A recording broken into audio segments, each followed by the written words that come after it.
My biological father gave his entire fortune to stepchildren with a history of scamming, ignoring my warnings, and now faces the fallout. I'm a 34-year-old guy who grew up all my life without a father. My parents split when I was really young. Mom came from a working-class background, while Dad was wealthy. They initially had a happy marriage, but Dad's family didn't approve of him marrying Mom because they thought she wasn't good enough for him, and they made her life quite difficult. When I came into the picture, it seemed my dad's relatives directed their negativity towards me, pushing my mom to a breaking point. She and my dad argued about it, but he brushed it off, thinking she was just overreacting. As things escalated, my mom reached a breaking point, filing for divorce. I was too young to grasp it all, but all I remember is I went from living in a mansion with staff who waited on us to a much smaller apartment in the suburbs with just my mom and me. My grandparents on my mom's side were true lifesavers. Grandma took care of me while Mom began job hunting, and Grandpa kept a close eye on me, walking me to and from school until I could handle it solo. Despite Dad providing child support monthly, he was never interested in being a father. On our scheduled days together, he'd often flake out at the last minute, leaving me waiting. He gradually stopped making an effort to visit me altogether. I still remember my birthday, eagerly waiting for my dad to join the celebration, yet he'd either show up late and drunk or not show up at all. When I grew older and had a phone of my own, I used to call my dad all the time, but he seldom picked up my calls. My mother, maybe seeing that my dad wasn't being responsible, always tried to be there for me. Oddly, that used to frustrate me even more. I guess as a fiery teenager, I always unfairly blamed my mom for why my dad didn't want to be around. One day, when I was years old, I had a huge fight with my mother and ran away from home. I called my dad, hoping that he could pick me up. He didn't, so I decided to just show up at his doorstep, as I knew his address. I kept ringing the doorbell multiple times until my father opened the door and was taken aback seeing me. I smiled and asked him if I could come in, and that's when I noticed a woman standing behind him. She appeared to be wearing my father's shirt, which struck me as odd at first, until my dad, instead of welcoming me, stepped out of the house to talk to me. He asked me if everything was okay, and I told him that I fought with my mother, so I needed to spend some time at his place until things cooled down. However, he said he wasn't equipped to take care of a teenager. I stared at him blankly, trying to understand what he meant by that.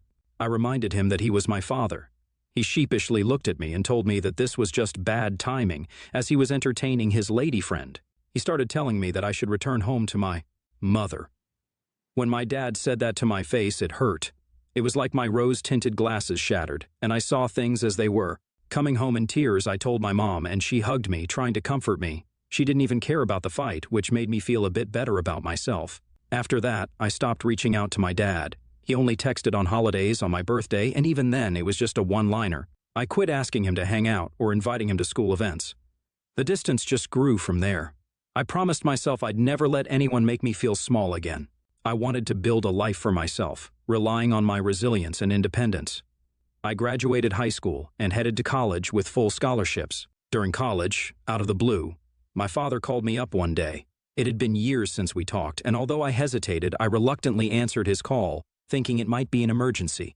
From the tone of his voice, he seemed to be drunk.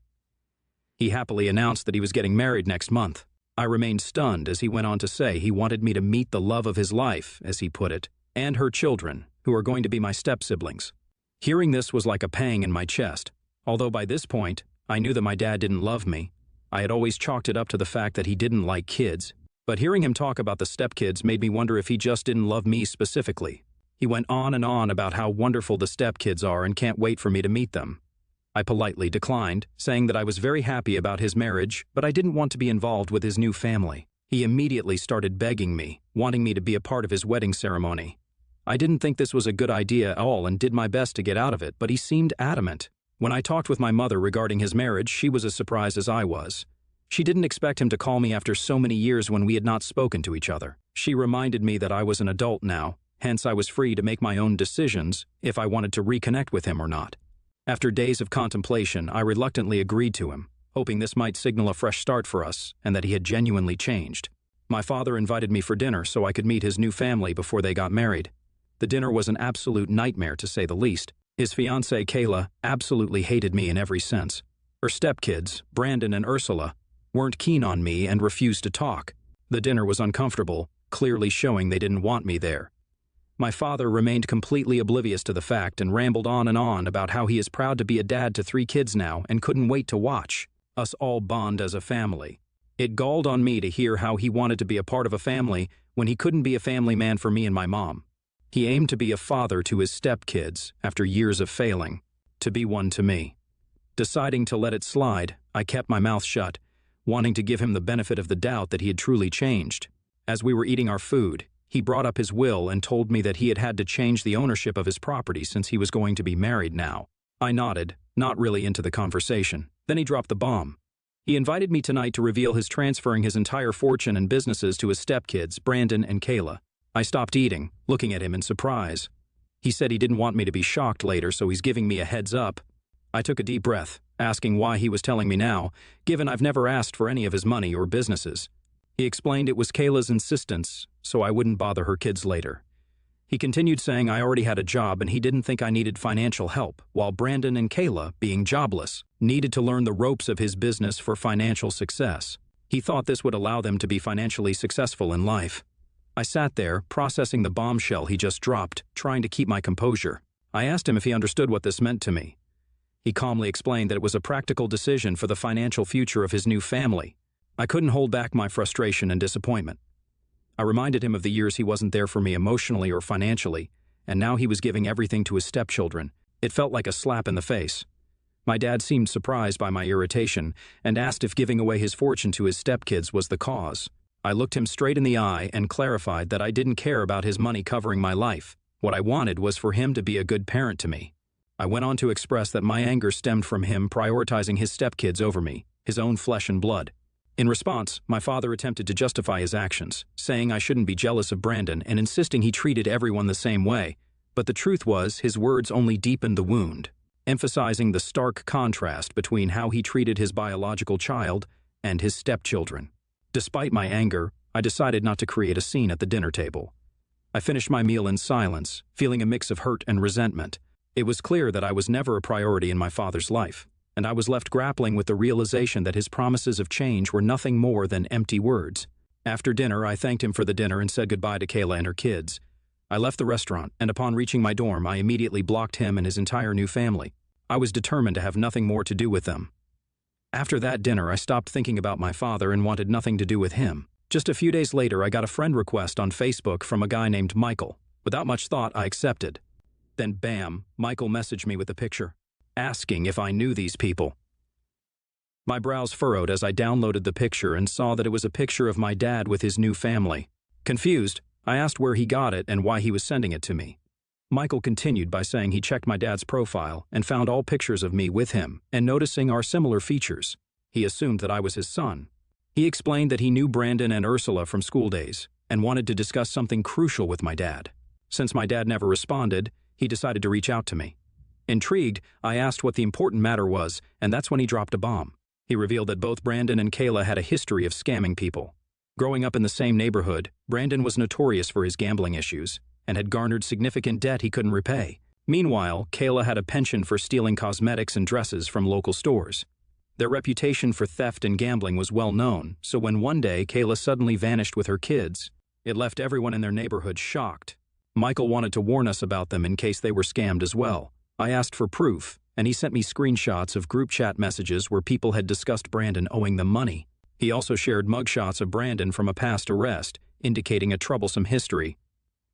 Regarding Kayla, since Michael worked as mall security, he had video evidence of her stealing clothes from the stores. The mall's manager, who had already blacklisted her, didn't mind the video going viral to caution others. This got me really concerned because despite not wanting a relationship with my father, I still didn't want him to get hurt. Plus, he had just handed over his entire fortune to them, thinking he would enjoy a good retirement. If these kids were indeed scammers, as Michael warned, his wealth could vanish in no time. I opened up to my mother about this and sought her advice. She was just as shocked as I was. We agreed, and she took the initiative to talk to him, conveying what Michael had shared with me. As expected, my dad didn't take it well and started arguing with my mother. Despite her recounting the entire story, he refused to believe us, suggesting I might be making up the story to get my hands on his wealth. Even when my mom tried showing him the proof Michael sent me, he rejected it, insisting Brandon and Kayla couldn't be involved in such things. My mother is a no-nonsense woman and immediately shut him down. She reminded him that we did our part by giving him a heads up, and now it was up to him to decide what to do. Dad continued to deny any involvement of his beloved stepchildren in scams. Even sent me an email because he was unable to reach me on call and messages, as I blocked him, that I had gone too low this time. and that he couldn't believe I would try to sabotage his relationship with his stepchildren. I was beyond pissed and decided to let this go. I knew his karma was coming to him. He had left his entire fortune to his stepkids, who had a history of scamming. Even after I warned him, he blamed me instead of looking into their past, so I had done my part. And there was nothing that I could do anymore. This was the last time I ever heard from my father. Both me and my mother cut him off permanently. Years passed after that incident. My mother eventually got married to a wonderful man named Luke. He's a fantastic partner to her, and I enjoy spending time with him. I graduated college and currently work in a great company. Through the years, I and my mother have heard from our mutual friends that my dad hasn't been doing well. As expected, his newfound children were slowly depleting his wealth, and the businesses were accumulating a lot of debt. We never interfered, nor did we bother to check up on him. I had moved into my very own apartment and was enjoying my freedom and independence as an adult. One day, the doorbell rang. Opening it, I was surprised to see my father standing there, a mere shadow of the man he once was. I couldn't believe how different he looked and asked if everything was okay. I asked him what he was doing here. He explained that he was in a fix and had nowhere to go. He had gone to my mother's place, but no one answered her bell. I informed him that my mother was on vacation with her husband. He then told me that he had to reach out to our mutual friends to inquire about my address so he could come and see me instead. He asked me if he could come in for a moment. Torn between compassion and years of resentment, I let him in with a condition that he had 10 minutes to explain himself before I would ask him to leave. The tension hung heavily in the air as I gestured for him to take a seat, suppressing the storm of emotions swirling within me. He nervously confessed that he had lost his entire fortune because of Kayla and Brandon. I didn't even flinch at the news because I knew this was going to happen one day and had warned him years ago. He went on to explain that they had plunged the business into substantial debt, unable to repay their loans. Consequently, the bank seized their family house for repayment. Now they were left homeless, residing in a motel. When he tried to talk to Kayla about her children's actions, she got furious and threatened him with divorce. She told him that her children were just trying to do what they felt was right, and that he should not criticize them for it.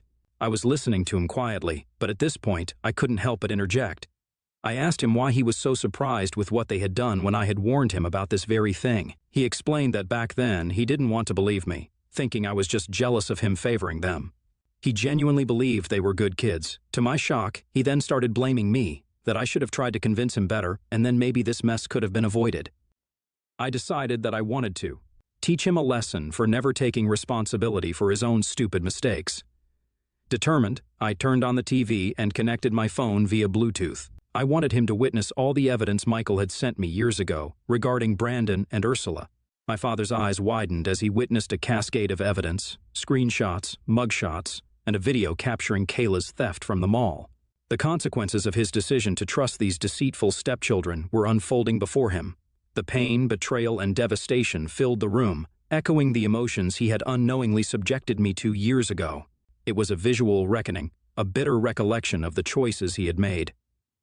Mark sat in stunned silence, confronted by the consequences of his actions. The room carried the unspoken weight of truth, and I seized a moment to deliver my own verdict. "This, Mark, is just the beginning," I declared, my voice steady and resolute. "You lost everything because you refused to believe me and my mother when we told you the truth about them. Your legacy is all gone, and now you must face the reality of your decision." I expressed how all my life I had held on to the belief that he was a good person, only to be consistently disappointed at every turn. And now I'm glad he's getting his karma. He began protesting, suggesting I could have taken the evidence to the police, claiming it could have helped him uncover the truth about them. I shouted back, making it clear that it wasn't my responsibility to report them. I reminded him that my mother had tried to show him proof, but he had stubbornly refused. What more did he expect us to do? I firmly asserted that he had no one to blame but himself for losing his entire fortune. He should have known better. With that, I directed him to the door, firmly asking him to leave my apartment. Stunned, he exited silently. Revenge wasn't about sinking to his level, it was about exposing the extent of his misjudgment and ensuring that the consequences of his misplaced trust echoed in the haunting silence of his conscience. Although I feel great about my decision to finally show him the truth about his stepchildren, I can't seem to forget the betrayal on his face when he finally realized who they were. For not convincing my dad enough when he handed off his entire fortune to his stepchildren who have had a history of scamming people? Update 1. I am overwhelmed with everyone's reactions to my post. I just posted a few hours ago, and I already have hundreds of comments. The majority of you seem to agree that I had done all that I could to help my dad avoid this misfortune. To the rest who believe that I could have done better, I just want to clarify that my mother had a very serious conversation with him regarding this, hoping that he would see the truth, but my dad refused to believe us. I didn't want to reach out to him at that time because I was too hurt and wanted to protect my mental health. It was he who took this decision without consulting anyone else. He also never did a background check on Kayla and the kids. With a simple background check, he could have avoided all of this. I don't know if I will ever be ready to have a relationship with my father, at least at the moment, because he has put me through a lot in the past. I will, however, join therapy as advised by everyone so I can work on my issues. Update 2. Hey, something interesting has happened, so I had to update my story. It's been a few weeks since the incident with my dad, but unexpectedly, last night I received a very drunken call from him in the middle of the night. His words were slurred, and he could hardly speak. Concerned, I inquired if something had happened, but the call abruptly disconnected. Worried for his safety, I made multiple attempts to reach him by calling back. A man finally answered the call and identified himself as the bartender.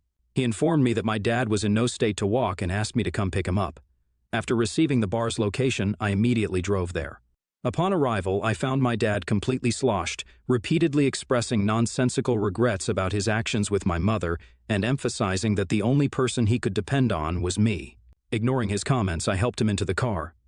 Uncertain if I should take him in this state to see Kayla at the motel, I asked if he wanted to sleep at my apartment. My dad replied that he couldn't go back to her.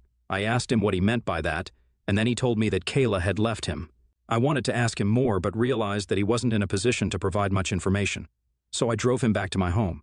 As I write this, my dad is currently snoring in the next room, and I'm waiting for him to wake up so I can ask him about last night. It was quite unusual for my dad to drink so heavily yesterday. I have informed my mother, who's back from her vacation, and she's on her way to my apartment. She wants to be present when we confront him about what happened last night. Update 3, basically, after my father woke from his slumber, my mom and I confronted him about the truth. He seemed reluctant to open up about it, so I sternly asked him not to disturb my sleep by calling me again in the middle of the night. He apologized, explaining that the reason he was hesitating to tell us anything was because he was ashamed. He then went on to reveal that Kayla had left him after he had watched all the evidence I had shown him on my TV. He confronted Kayla, who refused to accept her children's mistakes and argued that I was making it all up.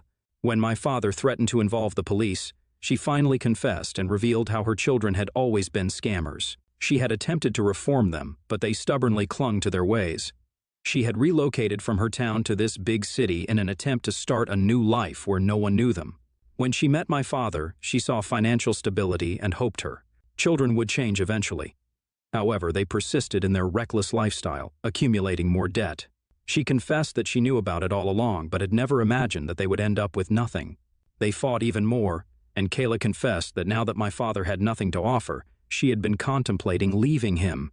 She packed her bags and left. My father was almost in tears as he recounted the incident. While I felt sympathy for him, I couldn't help but reflect on how he had dug his own grave by trusting a woman over me.